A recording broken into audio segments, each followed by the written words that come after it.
Hard Travelin, Fall 1980. A boxcar somewhere in northern Idaho, sage and pine roaring by. Sunlight pours through the southern door from an unreal bad postcard blue sky. It's early October. Coca-Cola rolls by. I'm heading up the High Line for whitefish, cutbank, and haver. This old car is giving me a hell of a concert. It rides smoothly enough, but there's this big, gray, movable bulkhead up front that is rattling, screeching, and whining to beat the band. I'm hoping it's not going to pop loose from its moorings and sail down its runners to smash me against the back wall of the car. It looks friendly enough, but with bulkheads you never know. I got an old brake shoe wedged in there just in case.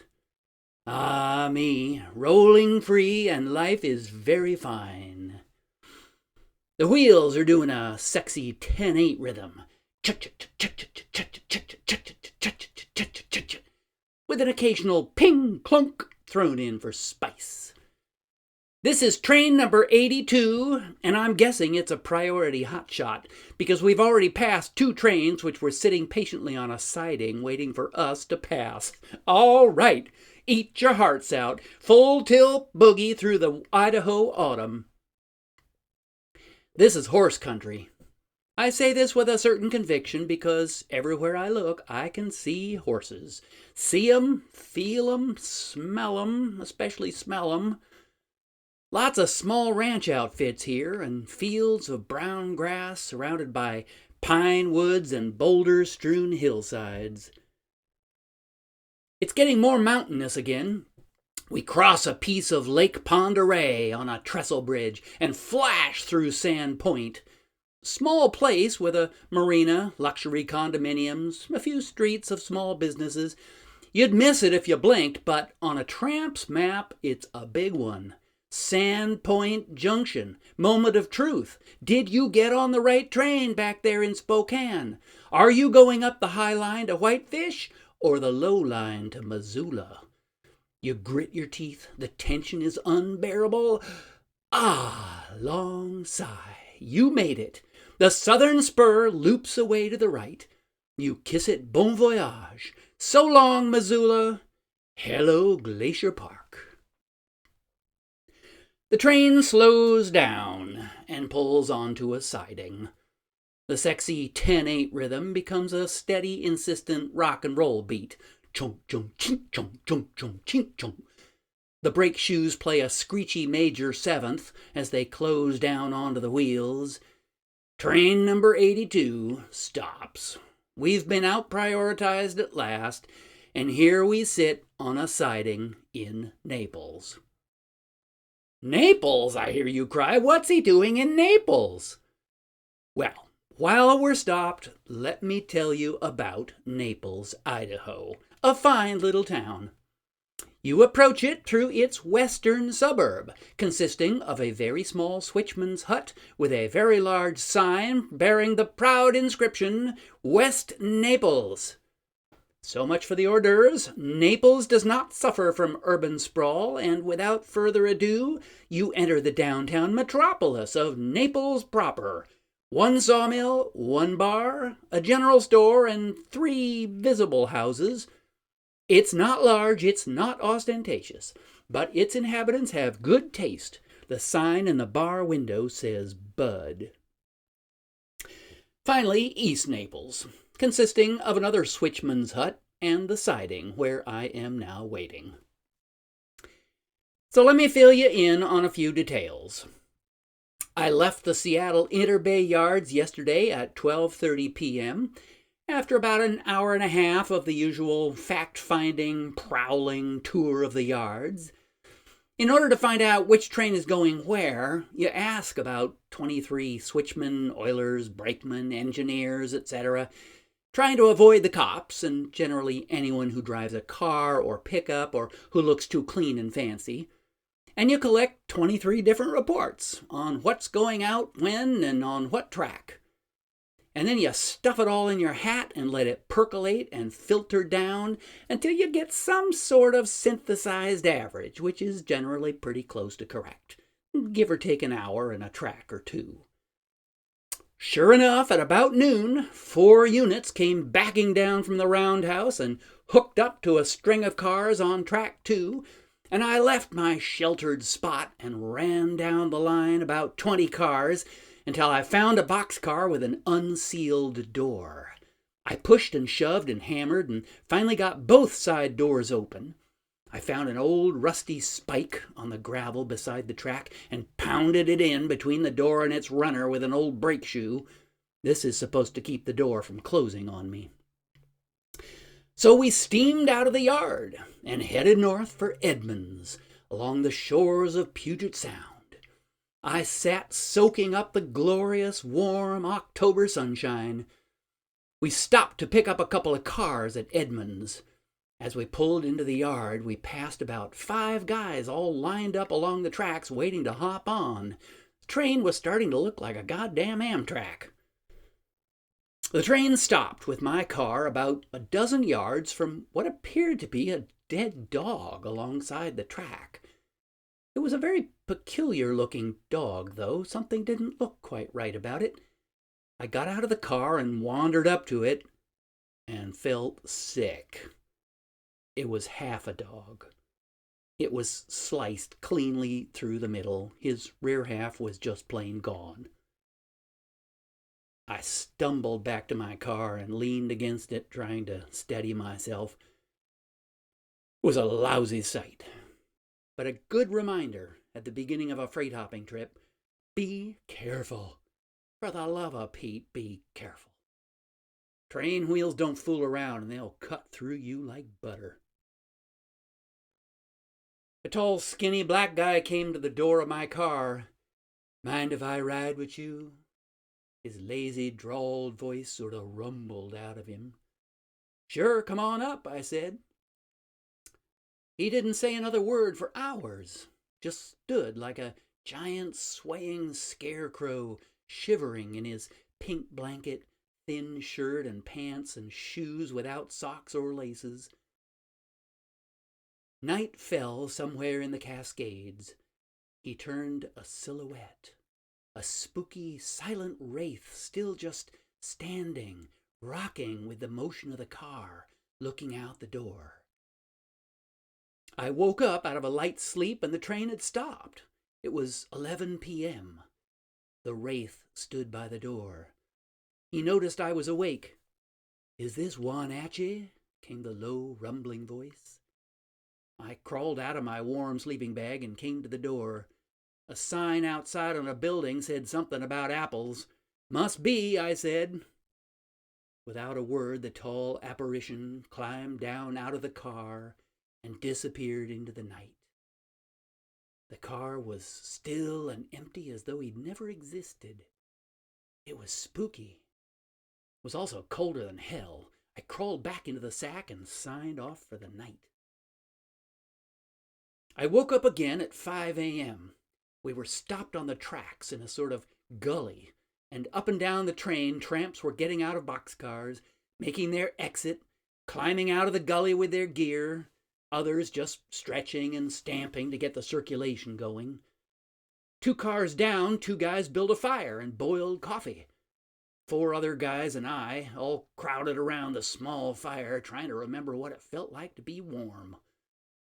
The sun was above the horizon, but not shining down into the gully yet. We cursed and swore and told stories.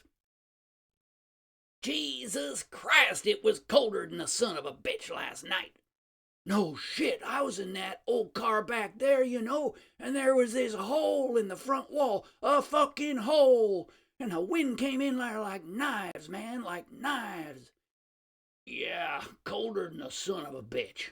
I'm heading south. This too fucking cold for me. Me too, man. Gotta pick up my check in K Falls and head on down to Oroville. I came up just to see my daughter 2 days ago, and she's moved. Can you believe that? Moved? I don't know where the hell she is. Owes me $20 too. Shit, I ain't seen that big a bill in 5 years. Christ, I wish that fucking son would get the fuck out of bed. I gotta take a piss, but I'm afraid I'll freeze my cock off. You ain't got enough cock to freeze. You think not? Hey, you just ask a certain little woman down in Fresno if I got enough cock to freeze. Hey, what's wrong with that coffee? Ain't it gonna boil? Too fucking cold. Hey, which way you heading? Meaning me. I'm heading east to Minneapolis. Minnie-fucking-Appolis? What the hell you gonna do out there? It's winter back there, boy. You'll freeze your ass. Yeah, well, I'm heading back there to check out some folks. Check out a few schools. I got a bunch of warm stuff with me. Yeah, I noticed you got quite a pile there. Sleeping bag and shit. Gotta get me one of them, that I don't have to worry about the fucking weather so much. Goddamn son of a fucking bitch, it's cold. After an hour, the train gave a lurch, and we grabbed a hold and rode on into the yard. Spokane, the dividing point, the jumping off spot. Everybody in their right mind is heading south for California, and I'm heading east for Minneapolis. At the west end of the yard was a fire and some more guys standing around it, so we all jumped off and left our train to slither to its resting spot on one of the many anonymous switching yard sidings. End of the line for that baby. There was more coffee brewed and more cursing and laughing and storytelling.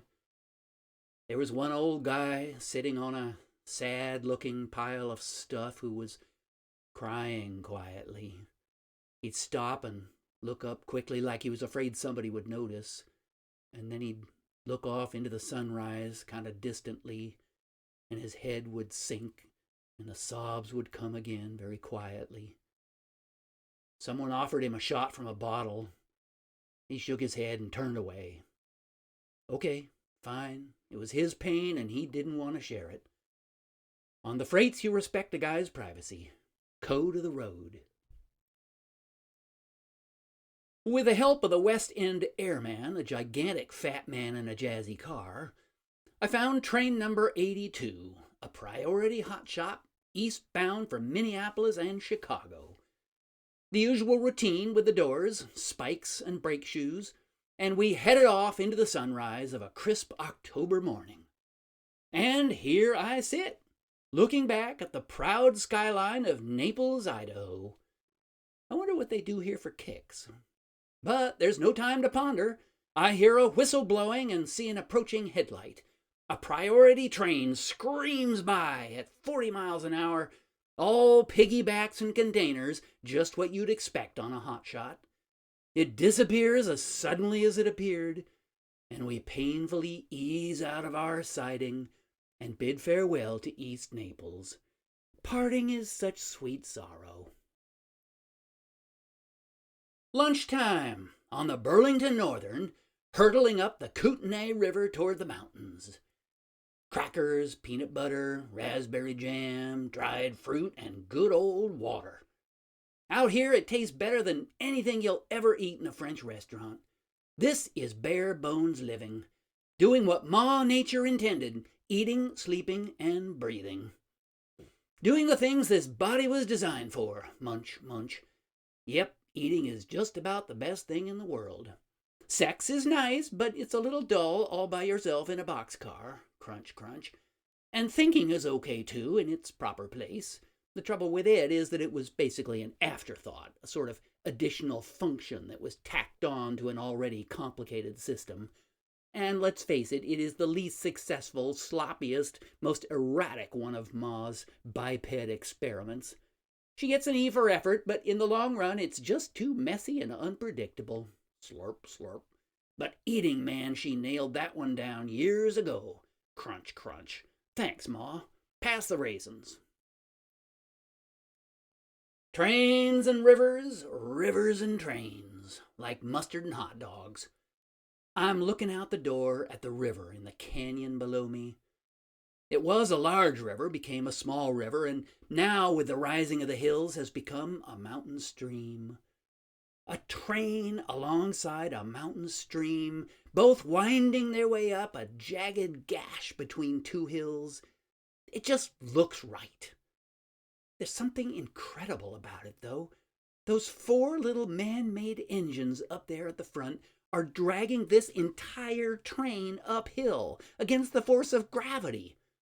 It's a rough, wild feeling of pride. It's shouting to the sky, "Look, Ma, alongside your river, inexorably climbing up to the very source of your river. 100 cars on 800 wheels, our own man-made river of iron and steel, over a mile long, permeating your secrets, laying open your hidden places, up your rivers, over your mountains, across your plains. We are your children, but you can't scare us anymore. We have our own minds now." A brash statement of adolescent rebellion. But isn't that really what the railroads were in the 19th century anyway? Man's first great adolescent rebellion.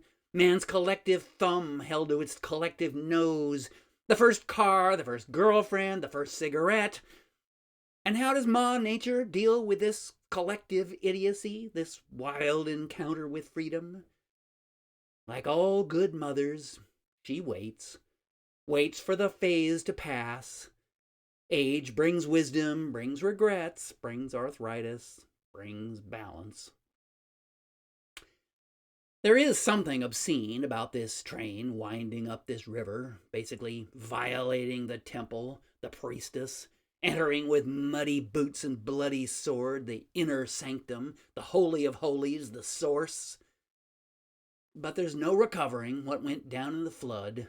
Adam ate the apple, and here I sit, on a train, climbing a river in the Montana Rockies. Trains and rivers, rivers and trains, mustard and hot dogs. Dinner and sunset at Whitefish. High plateau feeling. Several long tunnels brought us through impassable hillsides, but other than that, it's just been a long, slow, steady climb. As the river got smaller, the hills got higher, and the temperature got lower. But the river out of Whitefish is still flowing back toward the orange sunset, so we still have higher to climb before we cross the Great Divide. I'm still eyeing the big gray movable bulkhead warily. It'll probably wait till dark to smash me. Either that or just make a racket all night. The clicking of the wheels is hypnotizing. The sunset is haunted. I'm thirsty. I sit up and shake my water bottle for its last few drops. Water is getting to be a problem. My little bottle is really smaller than I like, but it's all I could find when I was packing. I've been on the trains for a day and a half now, and my quart jug is dry. That's probably the hardest thing, water. You can carry enough food to last a while, or just not eat for a day or two. And you can irrigate the landscape by just aiming out the side door. But sooner or later, you're gonna get thirsty, and chances are it's gonna be sooner. So every time you stop at some little two-bit junction of a town, you look around for a faucet, a sink, a hose, anything, and you gauge the distance to it from your car, and you try to guess the reason for the train's stop and how long it will stay put, and you sit there licking your dry lips wondering if you should chance it. You're in no hurry, really, and if the train decided to take off and leave you in Hookie, Montana, that's cool, no sweat. The problem arises when you remain in Hookie and your pack and gear go on to Chicago. Aye, there's the rub. You know you could throw your stuff off the train just in case, but it's such a hassle packing it all up, although your mouth is starting to feel like you've been eating talcum powder and you could just hardly stand it. So finally, in a bit of decisiveness, you pack up your stuff because you've just got to have water, and you throw it off the train and climb down after it. And then, of course, the train gives a wheeze and a hiss and starts moving. You give a sigh and sadly throw your pack back into the car, climb in with it, and sit there sadly licking your poor dead raspberry leather lips. Another 50 miles and you can try it again. I poke my head out the door of the car, and it's pitch black. The stars, like teeth, jiggling around in the sky. Ooh, it's colder than a penguin's ass up here. High country, wide open, no trees, just dark outlines of the mountains against the sky. This is the top, the dividing of the waters. It's downhill to the Gulf from here. As my eyes get more accustomed to the dark, I can see that the open meadows of the summit country are picking up the starlight. They glow gently against the heavens. Up here, the earth and the sky almost touch. It's indescribable. It's beautiful. It's good. The train roars on through it all, but now it's going downhill. We begin the descent, and I shiver and crawl back inside my down and nylon womb. 1 a.m. Footsteps on the gravel outside my car. Funny how you wake up to little sounds. But the train has stopped and people are approaching. Could mean they're going to switch some cars off the train. Hope it's not mine. The footsteps come to my open door. Howdy. Who's that? Oh, howdy. Where are we? Haver. All right. Hey, are you switching anything off here? Just this bad order here, this gondola in front of you. Oh, so I'm okay here? Oh, yeah. Okay, thanks a lot. Yep. Hey, isn't it kind of cold riding in this weather? Oh, I got a lot of warm clothing and a sleeping bag.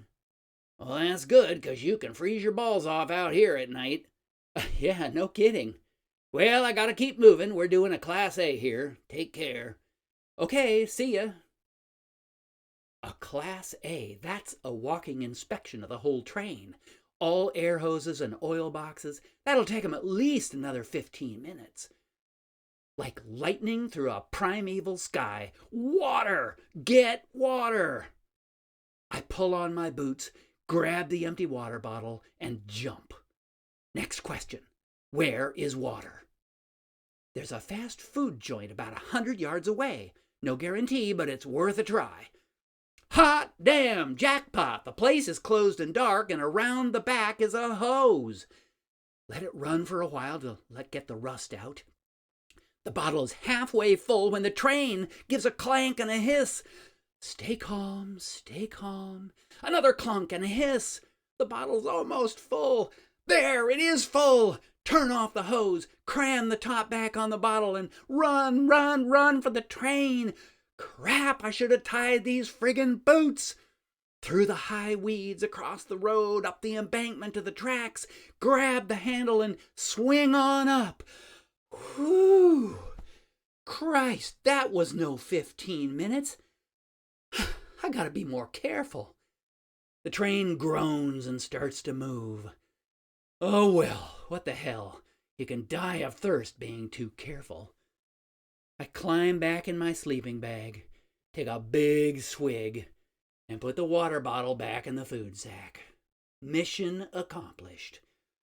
The train crashes and bangs around for 10 minutes as they switch off that bad gondola car. And then it's a steady click and hum of the open tracks again. Eastward bound. Sleep time.